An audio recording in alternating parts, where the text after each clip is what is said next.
Então, meus amigos, sim, nós podemos dizer que esta obra, o Evangelho segundo o Espiritismo, é um roteiro seguro para o conhecimento das verdades do Cristo.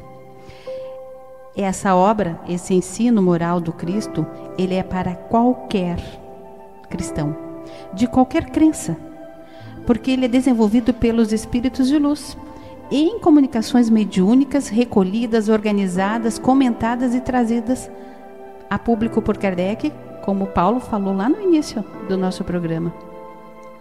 Então, ela não foi feita somente para os espíritas, ela foi feita para a humanidade, de ambos os planos, entre os mundos. Todos são convocados para estudar e se conhecer e conhecerem a doutrina dos espíritos.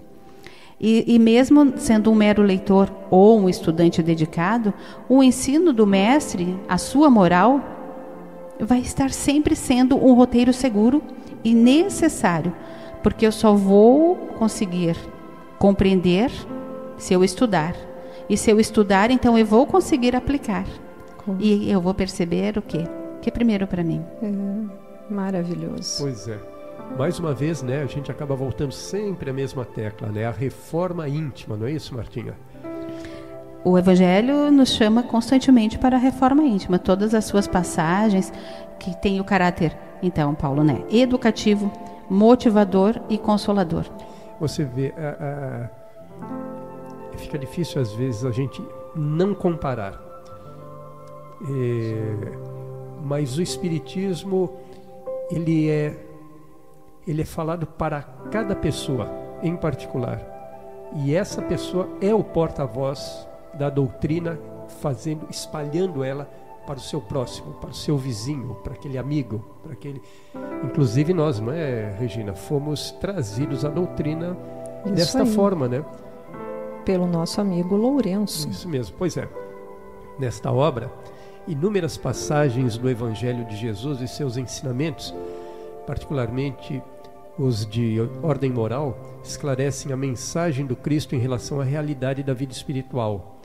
Não sendo aí um livro à parte, ou seja, um novo Evangelho, esta obra apresenta-nos o Evangelho de Jesus, exatamente, explicando segundo os ensinamentos espíritas.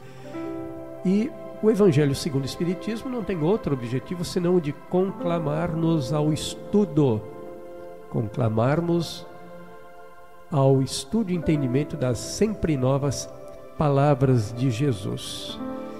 E eu ousaria dizer, inclusive, que a linguagem dos apóstolos, citando Jesus, não trouxe os esclarecimentos devidos às metáforas, às parábolas do Cristo, e a doutrina espírita levantou o véu, elucidando-as através da interpretação do Evangelho. Hoje o Espiritismo nos traz a terceira revelação no aspecto da verdade, esclarecendo-nos quanto à realidade da vida espiritual.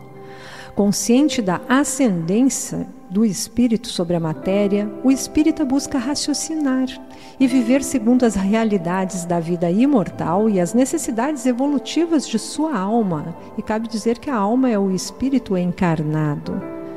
O berço e túmulo, dois estágios da vida que a terceira revelação nos conclama valorizar através da vivência cristã para a nossa própria melhoria e felicidade na vida terrena e na futura, a nossa vida espiritual. Pode falar, Martinha. Essa tua fala me fez aqui lembrar que as parábolas do Cristo... Também deixo o convite para que os amigos fiquem atentos, os ouvintes, que teremos futuros programas nesta rádio sobre as parábolas. Exatamente. Porque quando Paulo falou, né, Regina, das metáforas do Cristo, ele falava por parábolas. Era uma expressão, era um sentido figurado. Era uma figura de palavra. Porque quando nós falávamos do livro dos médiuns, onde Kardec nos traz e nos oferece um conceito de mediunidade, um convite para estudo sério, aprimorando, conhecendo, e aí nós voltamos lá em Moisés e tivemos aquela fala. Isso. Aqui nós percebemos então como nós éramos tacanhos, não tínhamos o conhecimento, porque a nossa época era aquela. Nós não conseguiríamos entender a grandiosidade do Cristo. As informações eram sonegadas, né? Assim como haviam em religiões dogmas que não davam acesso ao povo, à pessoa, né? Elas eram um saber que estava na mão de alguns poucos. As parábolas, igualmente, elas eram interpretadas meio ao pé da letra e ficavam sem sentido. Também aí o Espiritismo veio descobrir esse véuzinho, não foi? Mas Jesus levou as parábolas para todos, para o povo. Ele não as deixou ocultas, né? Mas precisavam de interpretações, Sim. né? As parábolas tinham um objetivo de registro mental, onde no dia a dia, nas funções diárias das pessoas, elas tivessem um clique daquela história. Isso. Fazendo o pão, lavrando a terra, cuidando dos animais, cuidando da casa. A lembrança da parábola vinha e de alguma forma despertava sutilmente naquele ser a mensagem do Cristo. Muito bem.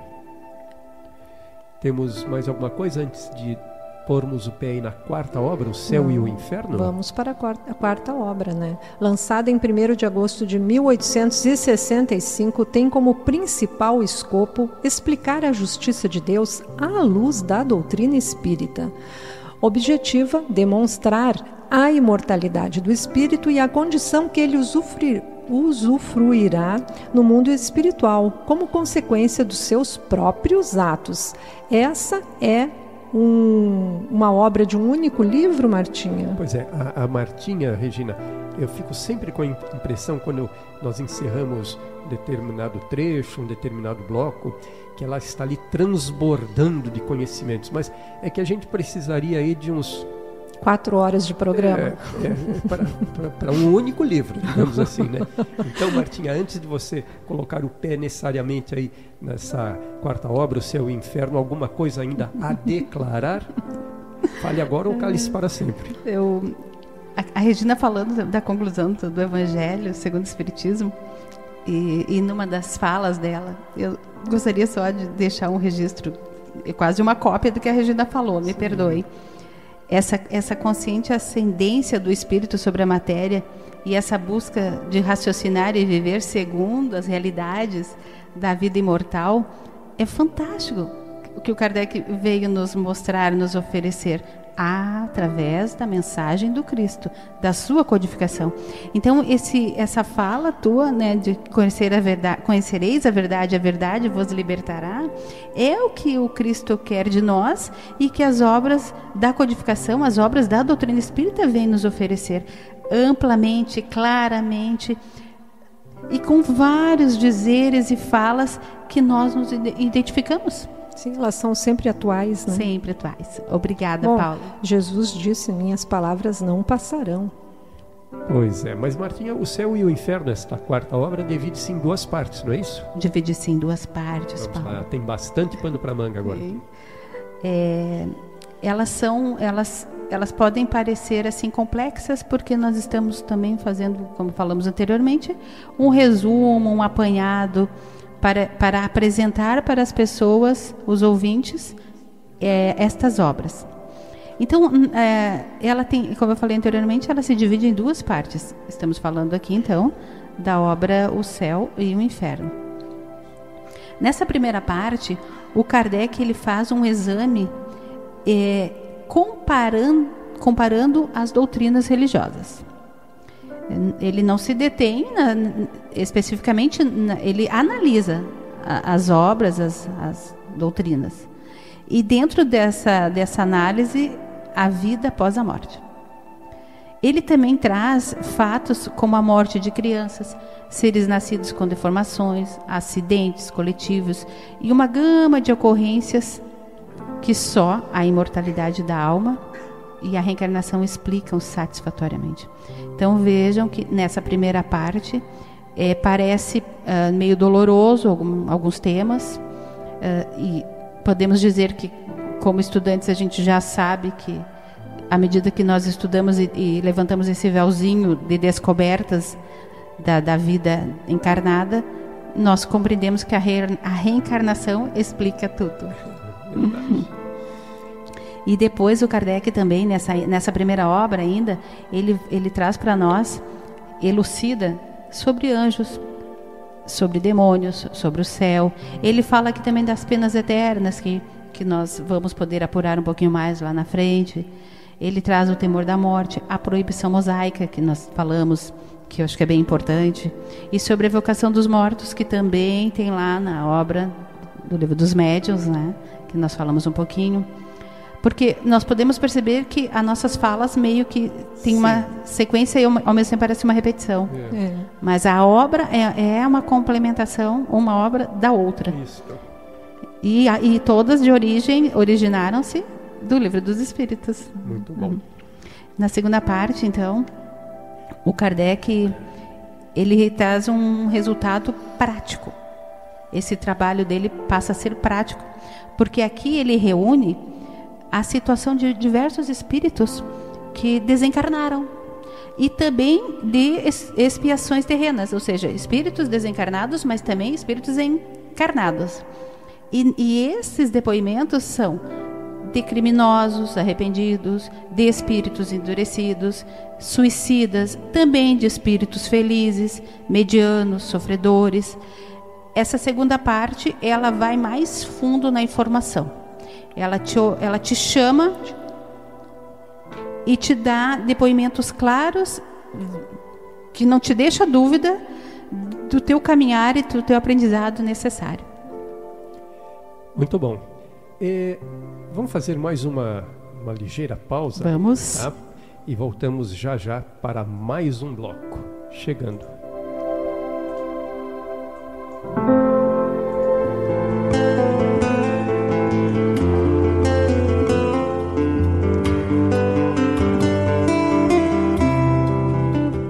Articula os acontecimentos que te rodeiam para o bem.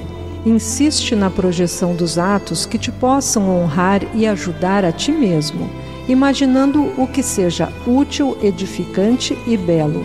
Não é necessário perder o corpo no túmulo para que venhas a renascer. Emmanuel.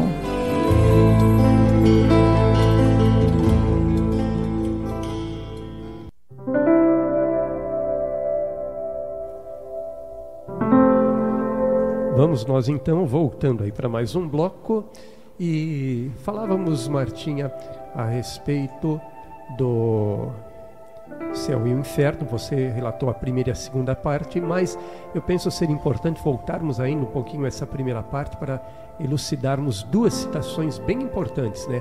Qual seja a proibição mosaica, proibição de Moisés sobre a evocação dos mortos, e a doutrina das penas eternas.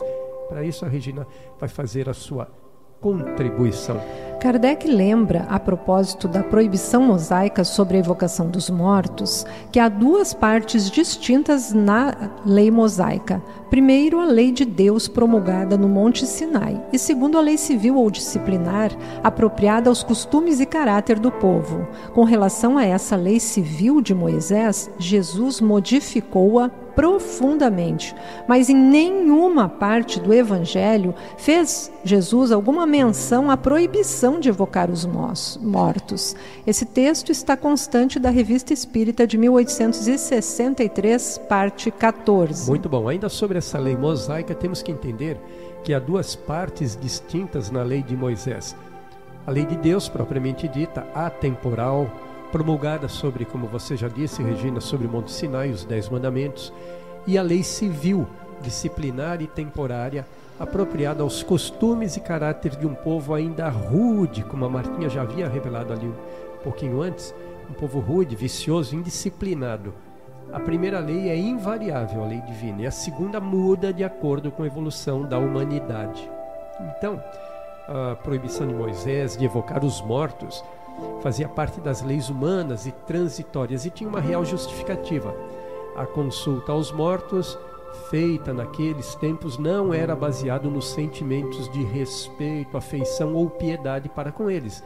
Eram antes recursos de adivinhações, superstições, explorações e charlatanismo. Isso ficou tudo em caráter de explicação para os nossos ouvintes, né? Pois é. Então, vamos falar um pouquinho também das penas eternas?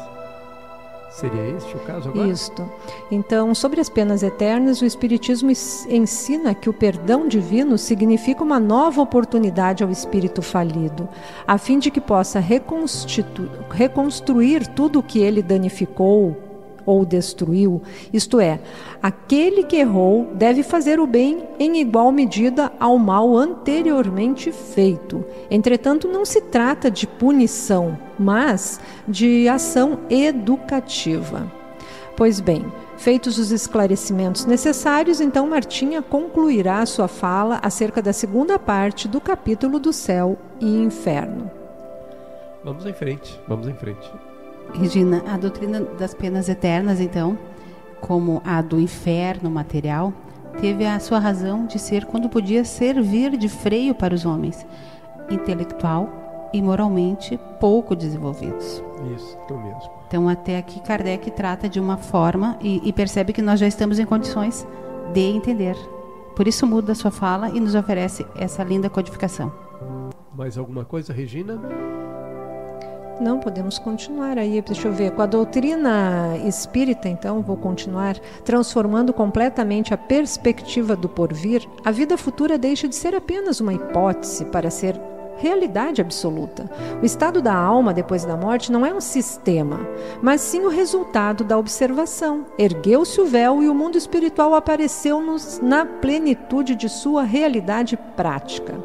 Resumindo, os ensinos que nos oferecem acerca do destino do homem após o túmulo, o céu e o inferno é a obra da codificação que trata especificamente da justiça divina segundo o Espiritismo. E cabe salientar que céu e inferno são estados íntimos da criatura e estão na razão direta das qualidades do espírito, inerentes ao seu próprio ser. O espírito, para atingir a felicidade, submete-se ao sofrimento tanto na terra, junto aos encarnados, como no plano espiritual. Em síntese, a reencarnação nada mais é do que a receita, a possibilidade que temos à nossa disposição para que corrijamos nossas faltas morais. Pois é, pega um ganchinho aí, Regina, e quando você cita aí que céu e inferno são estados íntimos da criatura, eu lembro dos nossos grupos de estudo lá na Sociedade Espírita. Estamos aqui com 3 professoras, né? A Rosane ali olhando atentamente, a nossa vice-presidente, a Rosângela, e aqui bem na nossa frente a Martinha, né? E a gente entende que céu e inferno, o estado íntimo é aquele sentimento que a gente leva na consciência, não é? Tanto aqui quanto aquela consciência que a gente carrega para o outro plano, não é isso, Martinha?